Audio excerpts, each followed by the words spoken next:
মুসলমানদের উপর আক্রমণ করে এদেশের মুসলমানদের রক্তে রঞ্জিত করার চেষ্টা করছে।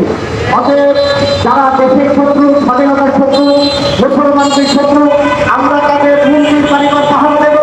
আর তারা আমাদের মুসলমান ভাইদেরকে হত্যা করবে, তারা আমাদের দেশের মসজিদ মাদ্রাসা ভেঙে ঘুরে দেবে।